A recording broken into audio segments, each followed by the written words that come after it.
I guess I never did my Wave 6 grade, so I guess let's do that. But since it's been a year, I've updated my opinion on a lot of prior grades. And since this is going to be the final episode of this mini-series, not only will I go over prior changes at the end, I'm going to share the spreadsheet I've been tracking grades and my comments in. Perhaps at the end I'll do a bit of a recap and see how each individual wave did.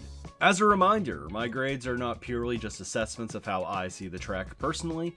Rather, I consider a few categories, first being game fit. Does this track add something new to the game? Does it add something to the metagame? Or does it cover a track theme that we haven't seen much of?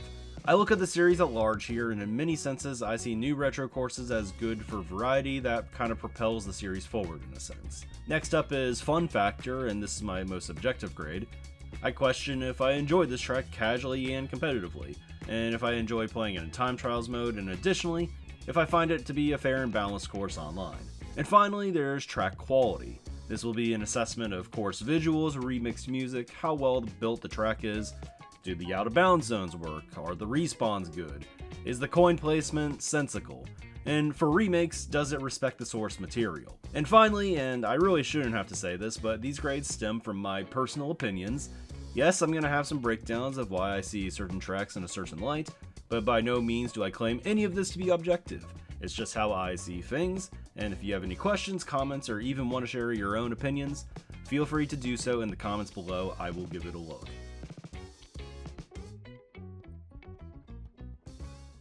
With that said, let's start with Wave 6. Now, as a warning, I'm not very big on the first cup, but I do like its lead-off course, Rome Avanti. In many ways, Rome is just another European city, but it does differentiate itself in a few ways. Unlike most of the others, this is a nighttime course, and I feel like it does more of its major landmark than most tracks do. Most of the notable landmarks on other city tracks seem to be a building or a statue in the background, a park or a stadium that you drive through, and Rome's Colosseum is rather unique because you climb up it to start the race and drive through the center near the end of it on lap 3. This track has some big shortcuts, including one near the end of the race, and it does make driving in the back a little bit unserious near the end, especially since the paths leading up to this shortcut are pretty narrow. But admittedly, it is easier for me to swallow on this track because I feel like this track does reward front-running players a solid amount. There are a lot of tight turns and fun strategies to execute, and definitely more tricks than your average city track. The end of lap 1 and lap 3 would feel almost identical, but the addition of the glider on lap 3 creates a difference that, in spite of adding extra item boxes, gives players a little bit more flexibility in how they want to dodge things. That being said, why are there coin rings on the glider section? Like, are they just for show or something? Now, as someone whose top 2 tracks in the series are Wario Coliseum and Airship Fortress, I would have been pretty excited if you told me before Rome's tour release that Wave 6 would contain both a Coliseum and some rocky wrenches. Perhaps learning that both would be part of Rome would be sad for me, but at least it would be a nice consolation prize, as I find Rome to be quite pleasant. Grade B+. GCN DK Mountain. Oh boy. So on one hand, I understand why it's here.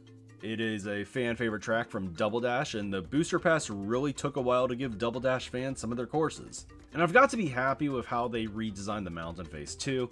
It looks exactly like my Mii now, and it makes for a great Discord server icon. But beyond this, I have some massive criticisms about how this track plays. I know this one's going to be an unpopular take, but let's dive into it. First of all, I cannot help but feel that Nintendo has no idea what they're doing with canon tracks. Because on seemingly all of them, excluding Waluigi Pinball, they place the first item set of a race right before a cannon if there's a cannon at the start, and this impacts Maple Treeway and is particularly bad on DK Summit, and it is a problem here as well. This could have been fine, but keep in mind, distance does impact the item system in this game, and they decided that cannons will accelerate the distance between the first place player and the person that receives the item box. So what this means is if first place launches out of the cannon, players hitting that first item set will receive much stronger items than usual, and this will start taking effect in lap 2 and lap 3 typically. But it doesn't even stop here either, because the final set of this track also typically assumes that leads are disproportionately large, due to the track's infamous no-item shortcut. Funnily enough, it seemed that Nintendo leaned into the existence of this shortcut this time.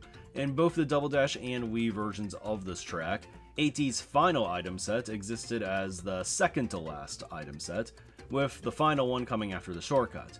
Removing the last item set kind of implies that they were aware that another set would be overkill, especially in a game with 2 item slots like Deluxe. But quite frankly, the damage has already been done, and I don't think that removing an item set is really going to save it here. So on a quick note, I'm not a big fan of how DK Mountain drives in this game. The mountain wall no item shortcut requires a decent amount of setup to take ideally, and the barrels that now inexplicably sit on the section right before make for the perfect blockades for this cut. This would be something that I didn't see as much of a bother, but to take it as fast as possible, there already needs to be a solid amount of commitment that begins well before the item set following the cannon. It feels like I often have to choose between taking a double box and going for the fastest line, because improvisation feels incredibly difficult with the inconvenience of the barrels. But I do recognize that there's a lot of skill required in mastering this section that I just don't have in my kit yet. However, it is hard to take the idea of this being a technical track seriously due to the aforementioned broken item sets, and yes, there's an S at the end of the word. The track is already on the longer end, and these broken item sets will be passed through at critical moments 4 times in many races. It feels like there are often 3 shocks used on this track, and regardless of how strong of a player you might be, this might be a death sentence to your race, because if you get lightning bolted before the no item shortcut at the end, especially on lap 3, you're going to have to go around or fall off, and those who are shocked before the last set will pass you, and on lap 3, it's just good games. Bullet bills can be used right in the middle of the cut, allowing players to take better lines before the cut as well, and they save a crazy amount of time and they take you to the finish as well. I've seen a lot of complete robberies take place at the end of races here, and I've experienced them myself on both ends. On almost no other course in the game does getting a bill first slot versus the second one feel quite as impactful. On top of some wonky gameplay, I'd say that there's even more to my opinion here. The track is practically unplayable for inside drifting bikes, because the alignment of the cut is terrible and requires bikers to intentionally drop their mini turbos from the turn before. There exists another build strat upon entering the cannon as well that allows you to practically teleport to the item set after leaving the cannon for 0 reason, and there's a weird invisible wall on the right side of the no item cut that, if bumped, can also tank your race. It is just a silly course overall, but when thinking even more about it, I feel like its spot on the roster is not super justified. Now, I don't know why, but it seems like the Booster Pass has had an unhealthy obsession with mountain tracks in general, because outside of like Maka Woohoo, practically every mountain track you could think of in the series is in Mario Kart 8 now. Of course, we started back with Choco Mountain in Wave 1, which of course is still pretty distinct from the rest of the mountain tracks, but Wave 3's Rock Mountain is definitely more similar. Merry Mountain was also in Wave 3 and not particularly similar as a snowy themed course, but let's not forget about DK Summit that came the wave after, which has some striking similarities to DK Mountain. Now, many of you might remember that I tore DK Summit apart in my original Wave 4 video, and that was mainly because I felt like the track's quality was just putrid. In many ways, DK Mountain's track quality is a step up. The coin placement's much better, for instance, and I'd say that DK Mountain also drives much more smoothly. But the broken item box issues somehow seem worse here, and above all else, I have to ask, why would they bring back both of these tracks? It was weird enough back in Mario Kart Wii, honestly, but at least then, DK Mountain was a retro course. But DK Summit appeared to just be a mirrored version of that track, combined with DK Pass's snowy aesthetic. Both tracks start off with a cannon and end with a notorious no-item shortcut that kind of dictates the entire race. As much as I have gripes with DK Summit in this game, it is at least a new retro track here, so the idea of adding DK Mountain on top of it, a track that's very similar to DK Summit when the DLC in general was already oversaturated with mountain scaling courses, is definitely a decision. Now, I understand it. It is a fan favorite Double Dash track, and it's not like there were a lot of other options for a third GameCube course. I probably would have preferred to have Mushroom City had Tour gone that route and actually remade that course, but Tour gave us 0 potential first-time retro tracks from Double Dash to choose from, and 2 Double Dash courses also felt too low to begin with as well. But the thing is, there was still an option that I think was more distinct and would have played much better in AT's engine and Dino Jungle. I did run a poll a while back and the numbers were clear. You guys preferred DK Mountain, so perhaps Nintendo made the right choice when it came to appeasing the fans. For me personally though, the decision just left a lot to be desired. My grade is a D+. I do not particularly enjoy playing this one online, and its overall fit feels like a bit of a head scratcher to me to begin with.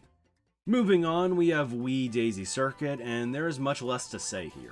So I've been known for a little bit now as the anti-Wii track guy, and I do think perhaps adding this one too was overkill, especially considering that they added another Daisy track in literally the prior wave. But it is the only circuit they added from Mario Kart Wii, and it's a pretty distinct one at that, and this marks the first time that this course has ever been reused.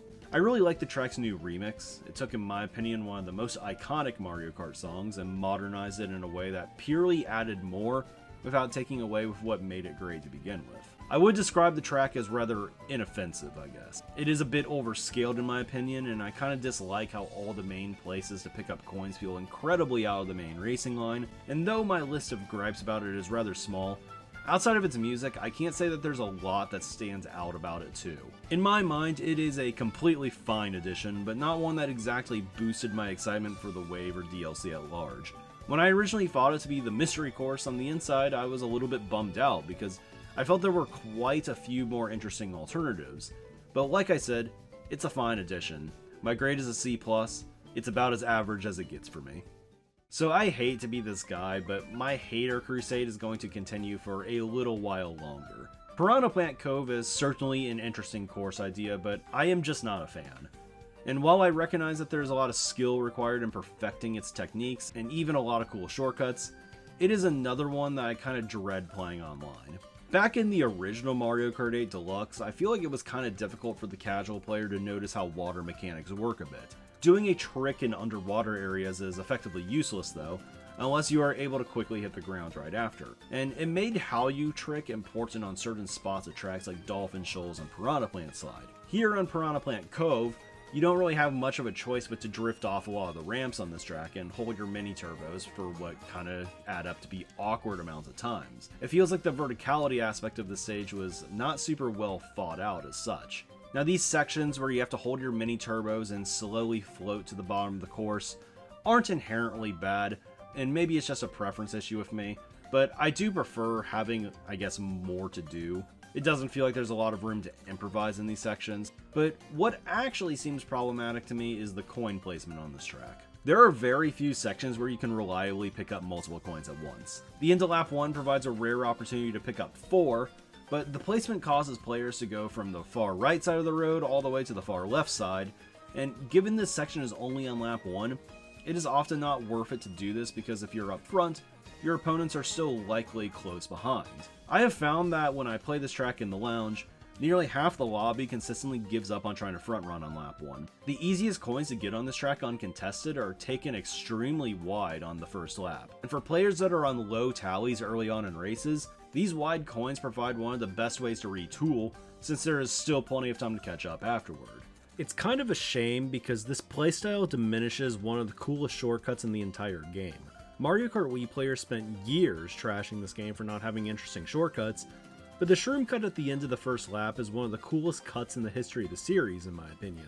It is moderately difficult, and while you don't necessarily fall off for failing it, there is a significant time loss to failing it that costs you an opportunity to get an early lead in a race. This shortcut completely redeems what I see as an otherwise unforgivable turn, but admittedly is a bit of a double-edged sword.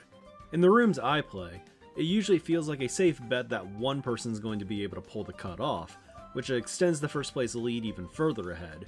But because there's an item set right ahead of the beginning of the shortcut, this provides an opportunity to pull some absurdly powerful items very early on in a race. And given how many players seem to bag early on this track, this means one thing: the odds of a shock being pulled here are raised dramatically.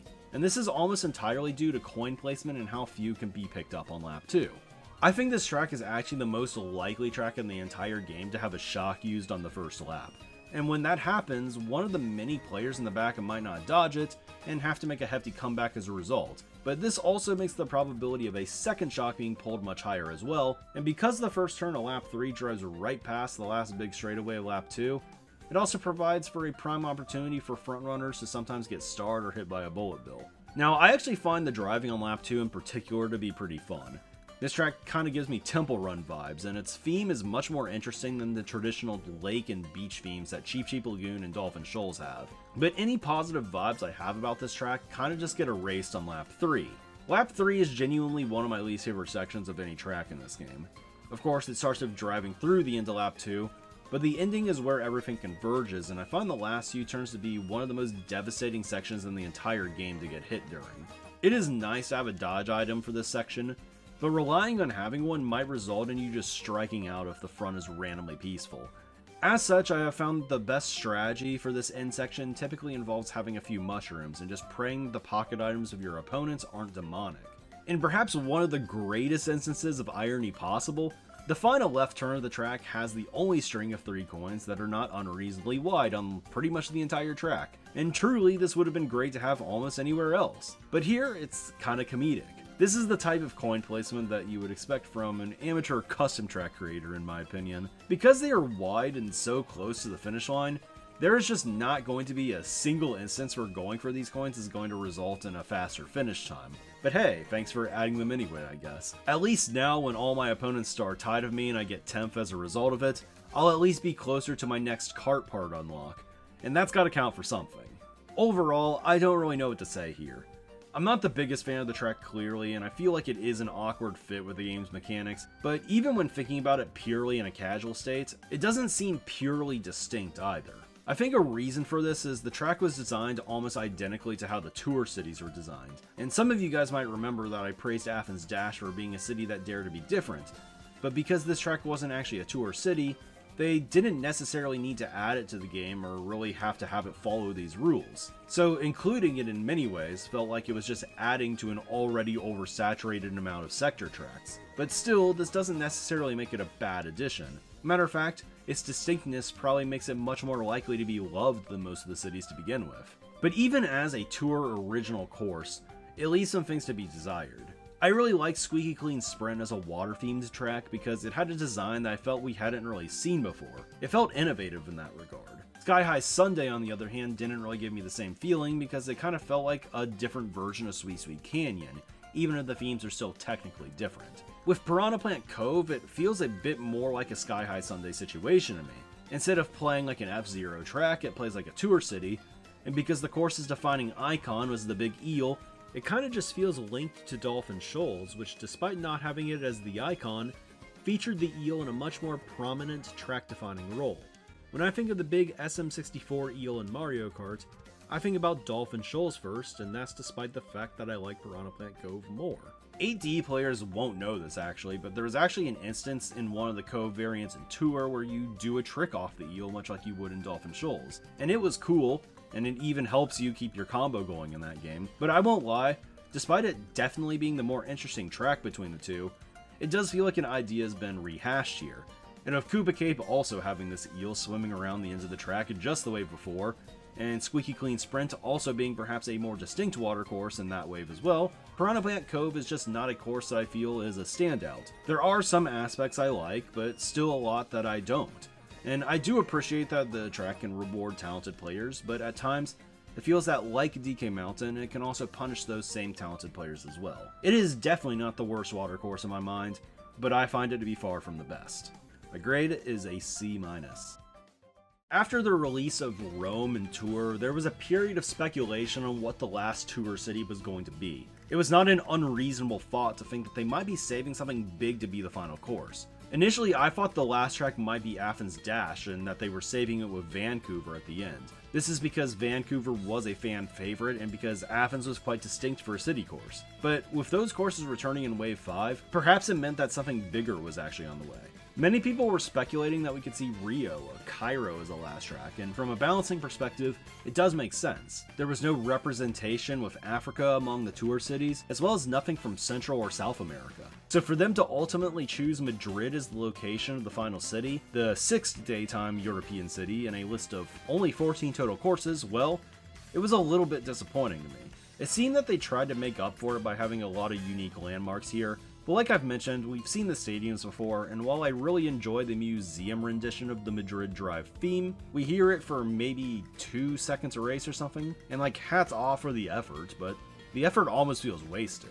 Maybe I am naturally judging this track too hard based upon the fatigue factor I've had with the city tracks at this point. It is just hard to go from Wave 5, the strongest city wave in my mind, back to what I feel is kinda generic. And I'm not particularly a big fan of how the track plays either. I feel like every lap is less exciting and plays worse than the previous one.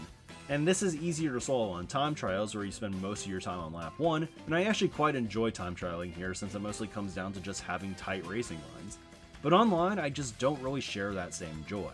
While this course has a lot of the makings of a front-running course, in many ways it does feel like a bit of a lie. The shroom spot on lap 1 saves quite a lot of time and may set up early leads, but if you take it and don't carry with you another mushroom, there is another massive shortcut near the end of sector 2 as well. This second shroom spot serves as one of the worst places to get hit in the entire game, because the grass patch is absolutely massive, and it is luckily rare to get hit there, but it is race ending if you do. And if you clear the fence, there's no way to fall off or get out of it unless you still have a mushroom. It serves as a particularly nasty shock spot in team matches as such. Lap 3 is another instance of a city track feeling more simple on its final lap. I think a reason for this type of a design is that Nintendo obviously wants every nook and cranny of these tracks to be explored, but it results at times in some awkward turns that are either ridiculously sharp or just seem to never end. The first left turn of lap 3 definitely fits the bill here. For racers who are making a comeback, it's usually done early on lap 3. The first half of the lap is super enclosed, which makes it really difficult to avoid items. This makes carrying up a star a complete blessing. Now, it temporarily opens up during the stadium bit, but considering this is at the very end of the race and you enter and exit with a right turn, you shouldn't really ever be improvising too much here or going too wide, because at a certain point you're just going to lose time for it that you won't have time to get back. The stadium exit once again takes you to a really congested bit of the track that's right before the finish line, and I often find that this last stretch feels like a massive test of survival, like many other tour cities to be fair. Overall, there aren't a ton of places I would point to on this track and say I really don't like this, but there is enough throughout the track that creates the type of races that I'm not a big fan of. First place usually ends up having an almost artificially long lead, and I often feel that I am playing a complete lottery on lap 3.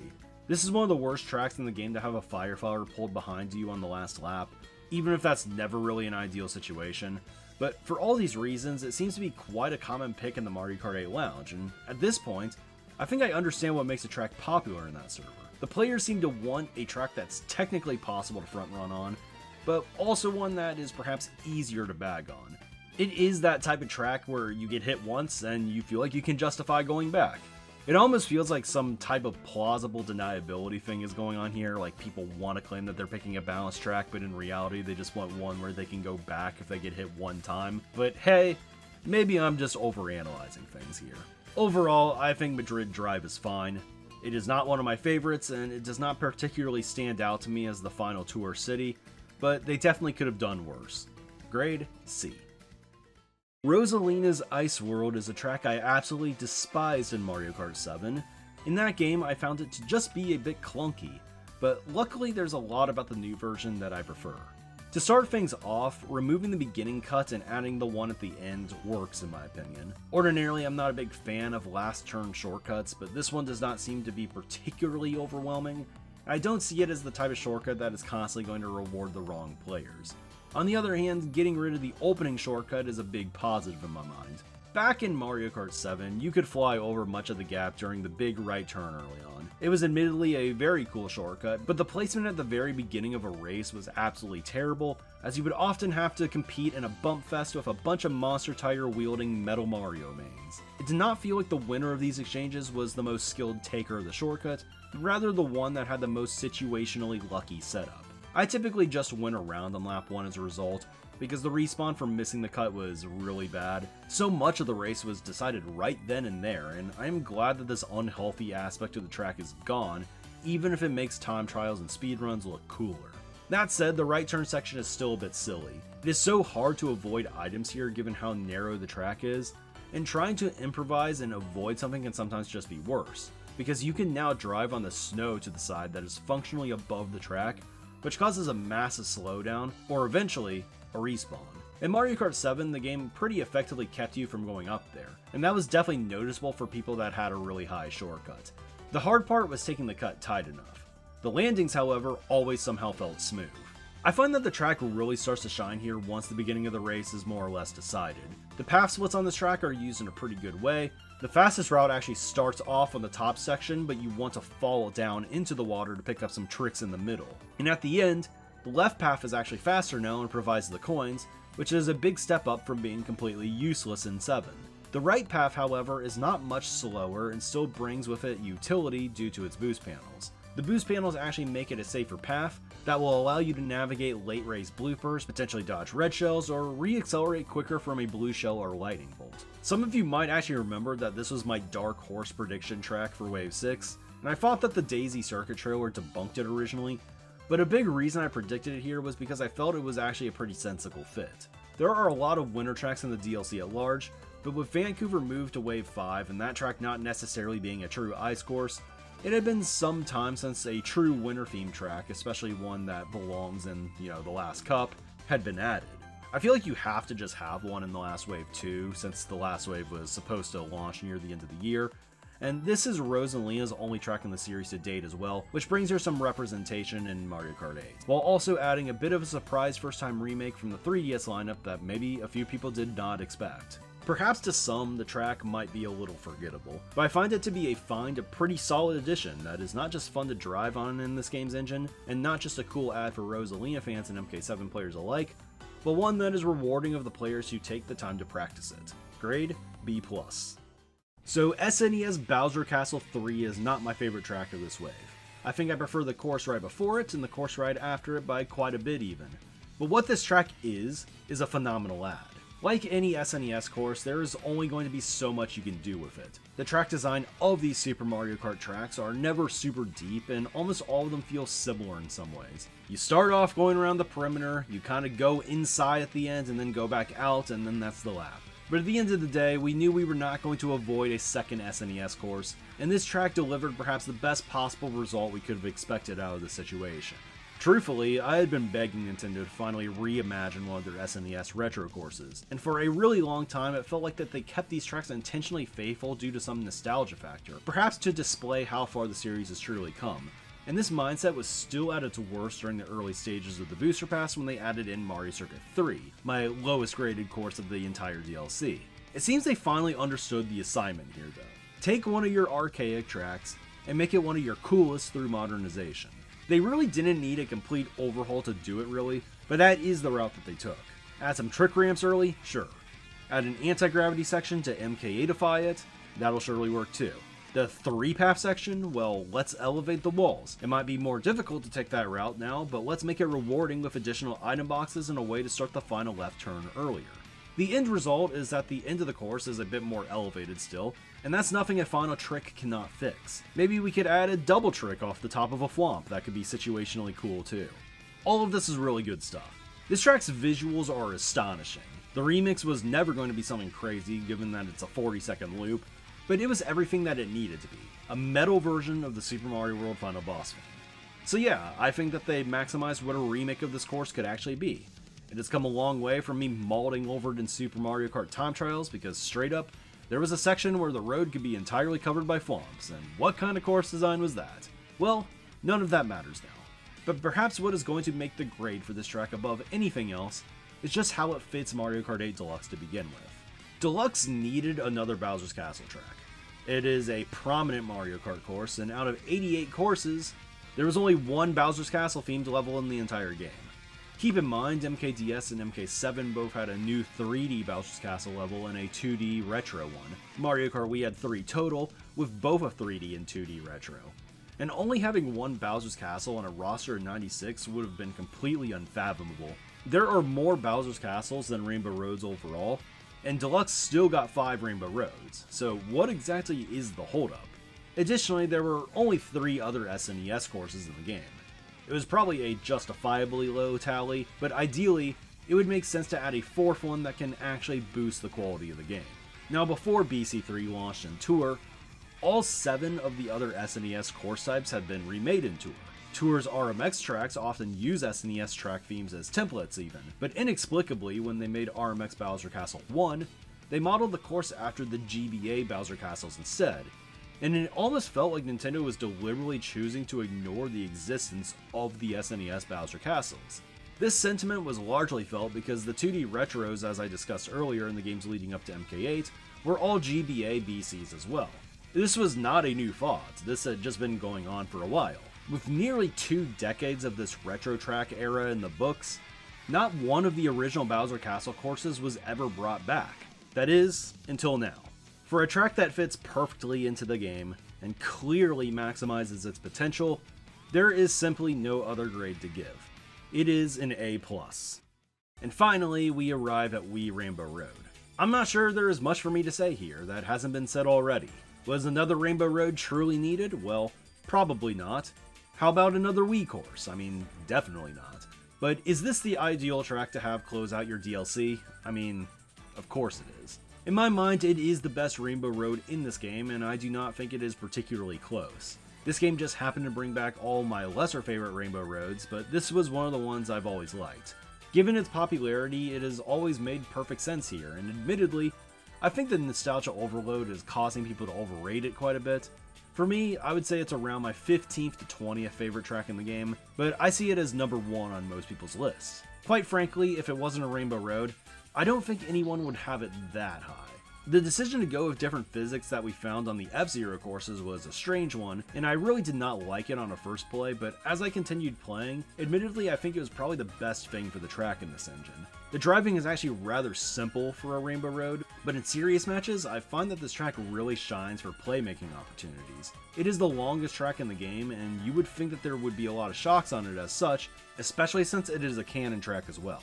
But the distance between item sets in the cannon, while not quite like Waluigi Pinball, is still sufficient in my mind. Given this course is also littered with boost panels, it makes dodging a shock not nearly as effective as on a track like DK Mountain. Rather than players in top spots being effectively blocked from making a necessary no item cut, these players might have boost panels to re-accelerate now. These boost panels also limit how much time save you can get out of stars and golden mushrooms. Now don't get me wrong, there are still good target shock spots, they just don't feel particularly track breaking. The no item cut from Mario Kart Wii is back, and it's much easier for beginners now too, but that can be exploited as well.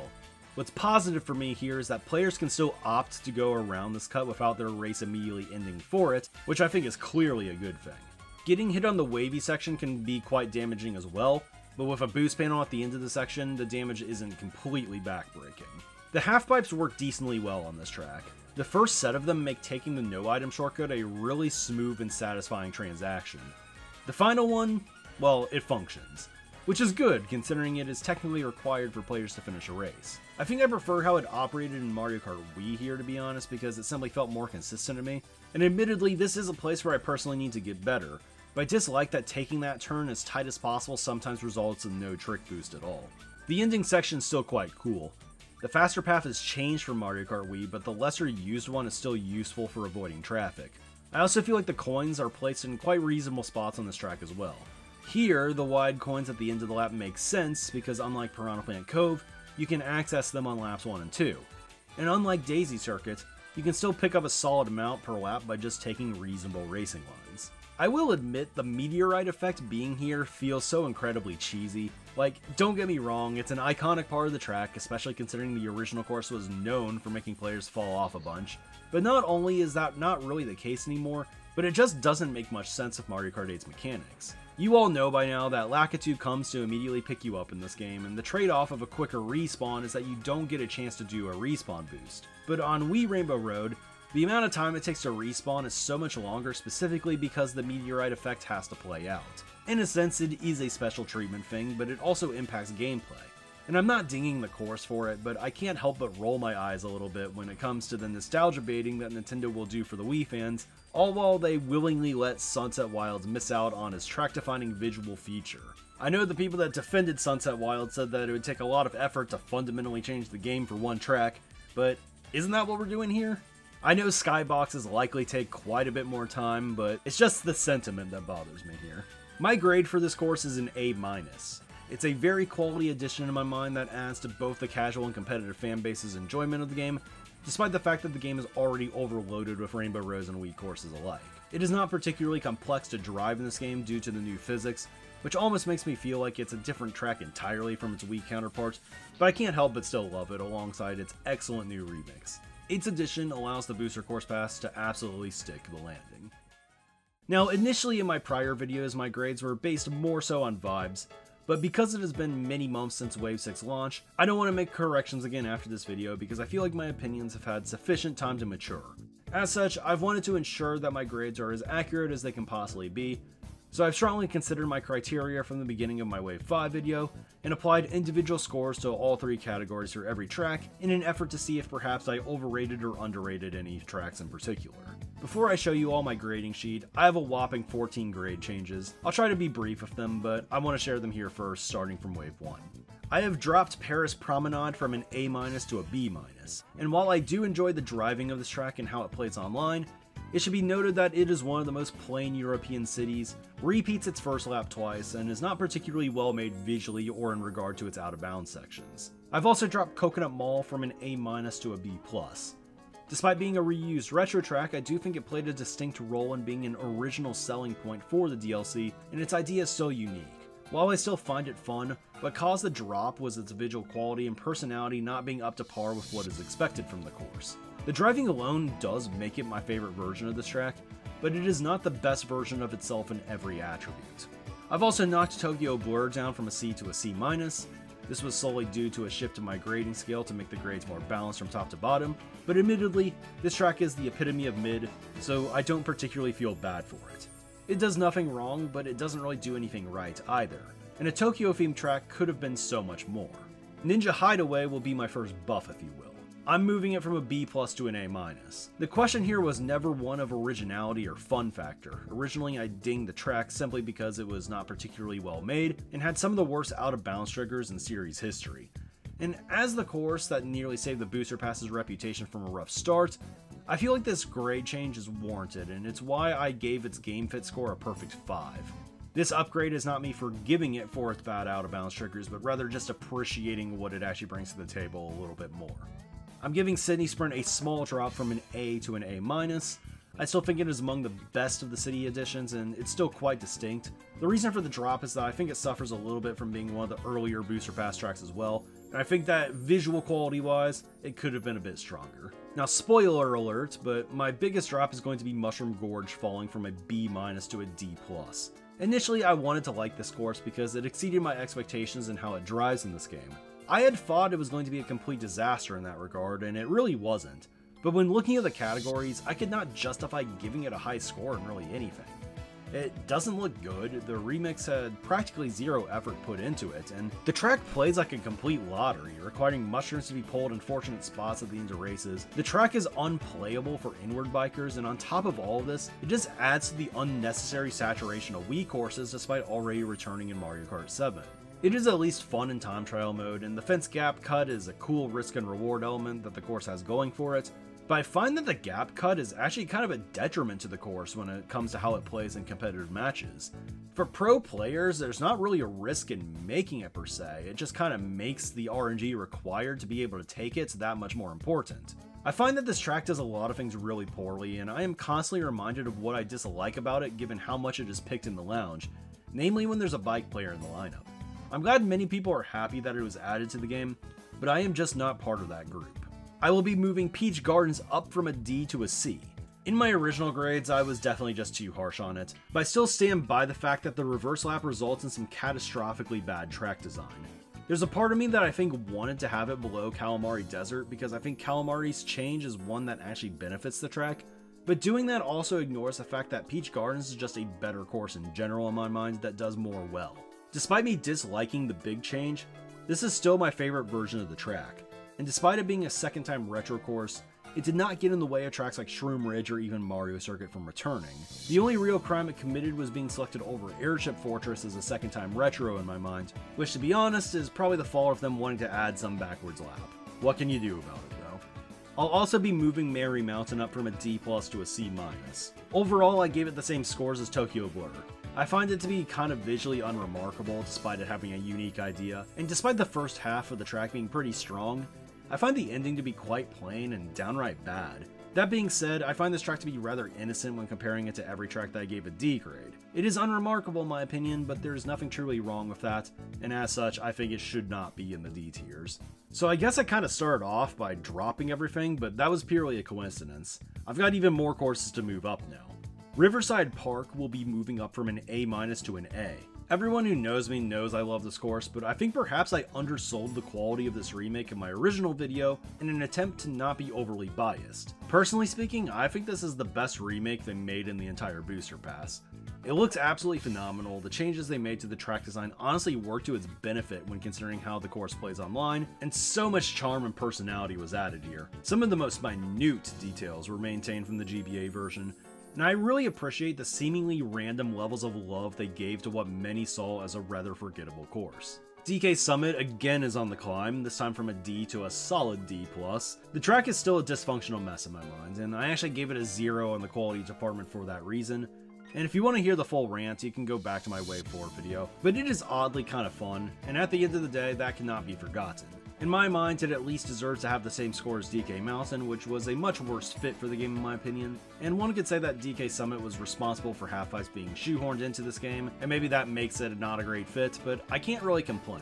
If it brought us Waluigi Stadium and Wii Rainbow Road, it's an addition that I'm all for. And finally, we get to Wave 5, which has a few changes as well. I will regrettably be revoking the A+ grade I gave to Athens Dash and dropping it to an A-. While I do appreciate its game fit as the most unique tour city, I feel like I gave it way too much credit for simply being different. It is still a very fun course in my mind, but to give it an A+ would be to ignore the ways in which it's flawed. This track has the visual quality of a Wave 1 track, which definitely should be noted. Visual quality is not something I think should be a complete deal breaker, but admittedly, I just don't find it strong enough in all the other aspects to ignore the visuals. It's one of the tracks I find fun in time trial, but it also often feels coinless as well. Definitely a quality addition in my mind, but not one that I would call perfect by any means. Next up, I'm moving Moonview Highway up from a B to an A-. I believe that I understated a little bit how well it fits into the game. It is true that we have plenty of city tracks already, yet at the same time it plays out in a distinct way. The boost panels make for a track that nerfs bagging quite a bit. Of course, it's not always going to be your fault if you're in the back, but the track is still much more balanced than courses like N64 Rainbow Road when it comes to having alternate ways to catch back up. I still don't like simple course design when it comes to turns, but the track has its merits despite this limitation. It has always looked phenomenal, the multiple remixes are phenomenal, and I really do appreciate its presence in the game.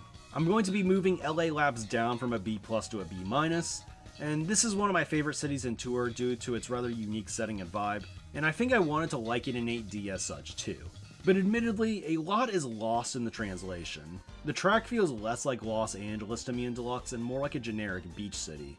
I feel like Los Angeles Laps 2 being the final lap is also a really bad thing for the course in actual races. The ending of races kinda just feels like a clown fiesta because a lot of people have to bag early on it.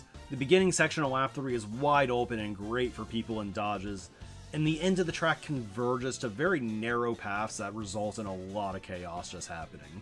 It is hard for me to overlook the negative aspects of this track now, even if there's a lot about it that I like or even want to like. And finally, and perhaps most controversially, I'm going to move Koopa Cape from a B down to a C. I think I perhaps overestimated how unique this track would be in the game's meta initially. It is still true that skipping the last item set is faster for somebody who's front running, but the time loss in actuality is quite minimal. I know this is a popular returning Wii track, but it is not on the level of popularity of Coconut Mall or Maple Treeway, and I find it to be weak visually, needlessly slippery, and perhaps a bit too narrow throughout. Bombs and First are already overpowered, but they feel overpowered beyond reason on this track. The track is fun to drive and popular enough, I guess. It's not a train wreck by any means. Matter of fact, it might even be my favorite version of the course, though admittedly I was never a big fan of it in the past. I just didn't find it to be a necessary add, and it's certainly not one of my favorites. So if you've watched all 4 videos in this miniseries now, you should be all caught up on my DLC track grades. But finally, I want to share, well, the teacher's class gradebook. Here, my grades can be seen in a little bit more detail. I'll have the link to this spreadsheet below if anybody is curious enough to take a closer look on their own or want to read some of my comments. Technically speaking, the maximum average score here would be 5, but nothing really reached that in my mind. I realized that the courses I had given an A+ had an average score of 4.33, which coincidentally matches for a real-world A+ GPA, so going further down, my next highest grades match the next highest score. The one inconsistency to point out is that I have the B- tier and C+ tier with the same score. This is because the largest amount of tracks fit the middle, I guess, and the ones I ultimately gave a B- I still felt better about than the ones I gave a C+, despite having the same score. Had I not started this shift though, I would have had to correct many more of my rulings, and the D tier would have been practically non-existent. I prefer the balance this way. Some of my quick little notes I addressed in the video already, but there's also many of which that I did not cover at all today, so feel free to read those if you want as well. Funnily enough, despite my A+ tracks coming from waves 1, 3, and 6, it was wave 4 and 5 that had the best GPAs, if you will. Wave 4 was a notable standout, and even the track I graded the lowest there I have a bit of a soft spot for. And wave 2, despite having my favorite track in the game, was quite a bit behind the rest of the pack, which I actually kind of expected. It is one of the waves that really has not aged well for me. What's crazy to me is I gave Snowland a pretty generous grade in my mind. Anyway though, this one is finally a wrap. I hope you all enjoyed this mini-series, and I apologize for the last episode being so delayed. It has just been a bit of a hectic year for me. If you aren't already and enjoyed my commentary, make sure to leave a sub if you want more. And I don't know when the next track-related videos will be released, but perhaps I'll take a look at the game at large at some point before the next game in the series releases. But we'll have to see on that one. Thanks for watching everyone, and I'll see you in the next one.